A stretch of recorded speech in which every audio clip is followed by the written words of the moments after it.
I'm Lis Viggers and I'm honoured to be the Animal Justice Party candidate for the District of Richmond. I'm a full-time secondary school teacher working with emerging young artists. I also have a master's degree in sound design and love teaching composition, technology and musicianship. I'm also a year level coordinator, caring for the well-being of around 100 Year 11 students. Before becoming a school teacher, I worked as a yoga teacher and child and youth mental health mentor.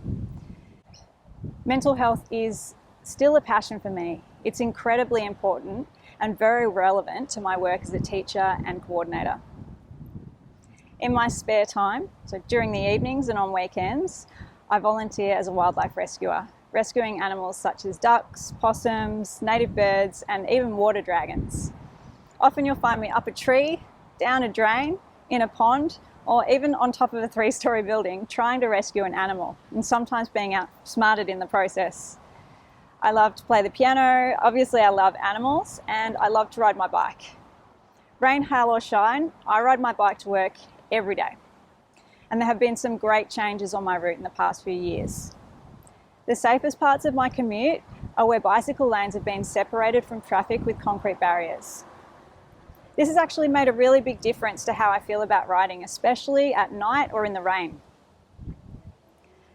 The worst part of commuting is contending with cars, pedestrians, car doors opening, not being able to see around corners due to cars parked in no standing zones, and vehicles driving over the bicycle lane because it's just not clear enough.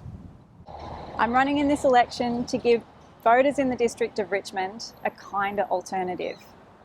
Kindness to animals and kindness to all beings.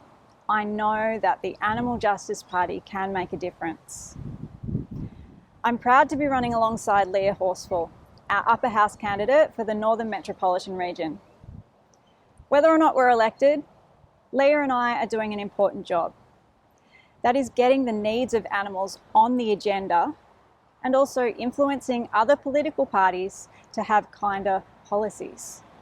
Not just for animals, but also for people and the planet too. I would like to see streets that are greener, more accessible for bike riders, people with disabilities, people with prams, and people walking with companion and service animals. We need more greenery, including a tree canopy. It's better for the environment, more pleasant for people, reduces urban heat, and is good for animals too. I'd like to see safer, separated bike lanes and even wide footpaths that are appropriate for people with impaired mobility and those walking service animals. I actually once saw someone trip on an uneven footpath in Richmond and hurt themselves badly. It's a serious risk, especially for elderly people, and something that we need to improve. There's also a need for more reliable, cheaper and more accessible public transport. Not everyone can ride a bike to where they need to be, and for those people, we need to make public transport so attractive that it's the option that they choose, even if they own a car. I would like to see more of a cohesive, connected community where people are out of their cars and talking to others, enjoying the environment and having lots of non-car options for travel that are safe, reliable and easily accessible.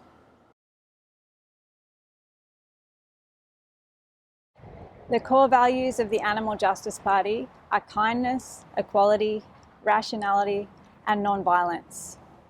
These are also my own personal values and guide everything that I do. Our purpose is to create a better world for animals, people, and our planet.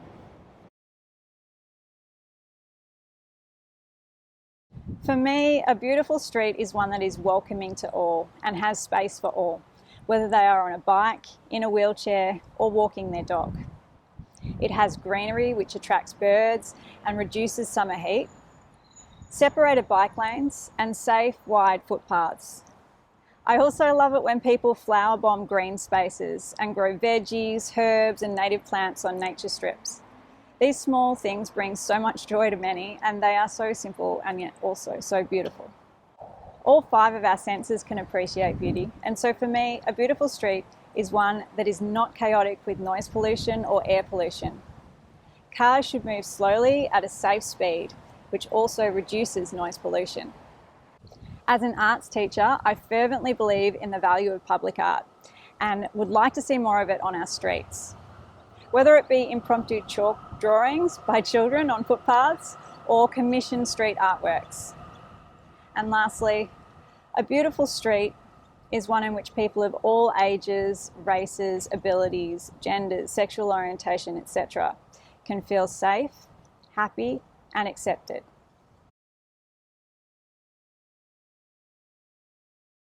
Yes, absolutely. Active transport is by far the best choice for children to get to and from school. It's good for their physical and mental health and sets up good habits that hopefully they will carry into adulthood. It's also better for our environment and reduces congestion on our roads. But without the right infrastructure, it's just not a safe enough option for many families. My young nephews go to school in this area, and unless safer infrastructure were put into place, sadly, I just wouldn't feel comfortable with them riding to school. We really need safer bike lanes for all locals, including children. And safer bike lanes are not just a benefit for riders. No car driver ever wants to hit a cyclist with their car, and separated bike lanes protect them from this horror too. They also reduce the number of cars on the road, which is better for drivers and also better for cyclists. Sustainability is very important to the Animal Justice Party.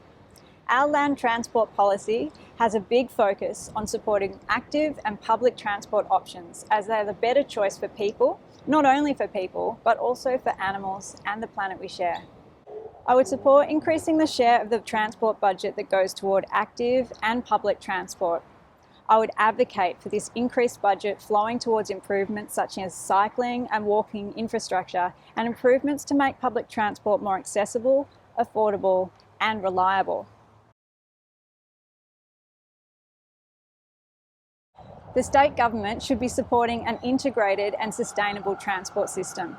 However, to do this effectively, they need to spend much more on active and public transport. At the moment, only around 1% of transport infrastructure budget goes towards bike riding and walking. This is obviously inadequate. The state government needs to do much more to support active and public transport options because they're better for people, animals, and for the environment.